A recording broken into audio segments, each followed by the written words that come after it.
The Truther Girls. Hi everyone. Well, last week I posted a video about using your metaphysical power to fight the New World Order.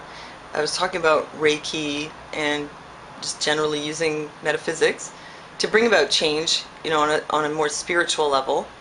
And a lot of people were saying, "Whoa, Sonia, that's demonic."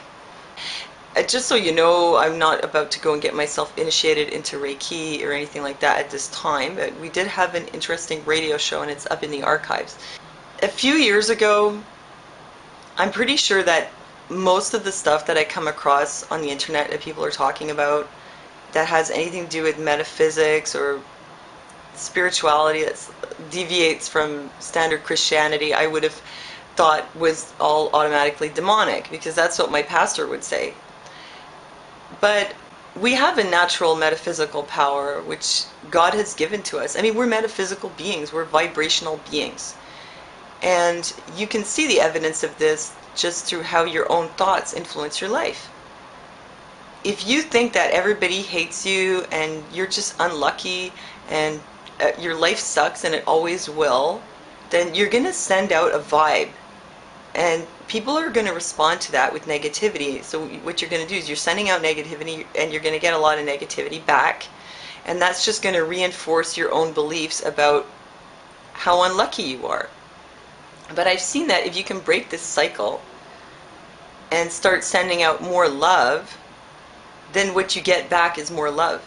You get back more love and more harmony and more flow. And then you kind of have to say, well, maybe I'm not that unlucky after all, because things have changed. So, that's metaphysics in action. I mean, if you go around harboring negative thoughts, you're sending out a vibe, you're getting negativity back. Also, prayer. Like, prayer is metaphysical. If you're praying, let's say for yourself, and you're saying that you want to be a blessing, for example. Let's say you think you're a really burdensome kind of person, you make everybody miserable. Keep praying to be a blessing, to be a better person in whatever way, or for something to come into your life, or you to recognize when there's an opportunity, or when God has sent someone into your life, and it'll happen. So that's also metaphysical, and I don't think anybody would say that that was evil. I think with meditation you can accomplish a lot of the same kind of thing. And then there's the issue of the third eye, which if I had heard the word third eye before, I would just say automatically, well, that's witchcraft. But then again, the third eye, I understand now, is really your pineal gland, which actually has some kind of rods and cones in it that function sort of like a real eye. So if God made you that way, that you have these capabilities inside you in your brain, well, if he made you that way, how can that be evil? So it doesn't seem to me like it's all that simple anymore.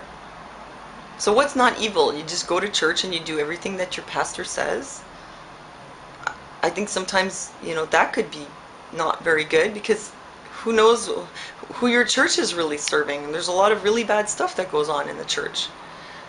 But about your third eye, I mean, if God made you this way, and the New World Order goes out of their way to prevent you from tapping into your own pineal gland by calcifying it with fluoride, well, what does that tell you?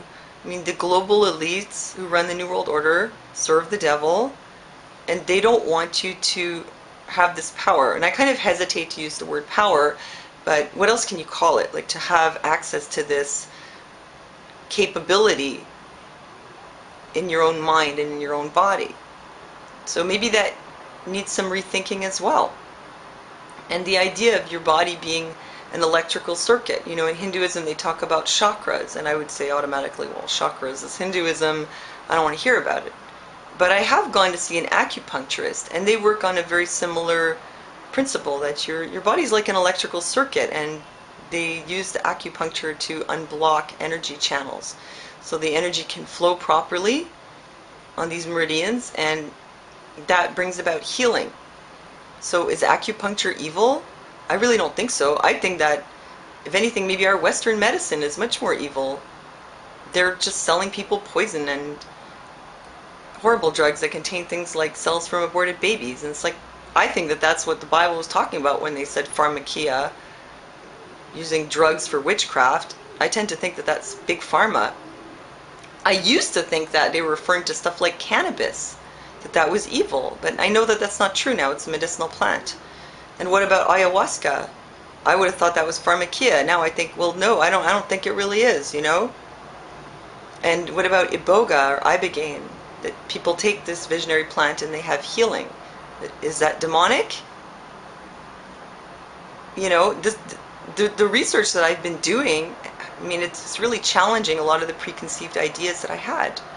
As a Christian, though, I have to say that I've really changed my views on a lot of things that before I would have just right away like not even wanted to hear about. And I think that that's kind of the trickery that has been pulled on us, is like part of the big scam to dumb us down on every level, including, you know, spiritually, like telling us that you know, our own pineal gland is a bad thing. That really makes no sense to me. And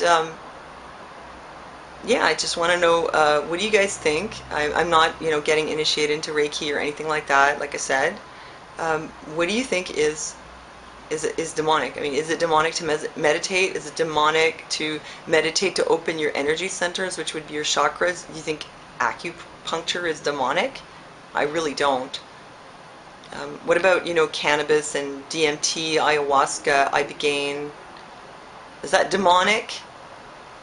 I don't think so anymore. I really don't. Maybe it has a lot to do with who you're serving in the first place. Like, you know, if you're serving the devil and you use a medicinal plant that's a visionary plant, you might see the devil, but I don't think that that's because of the plant. I think that's because you were walking with the devil and the plant just sort of enabled you to see that.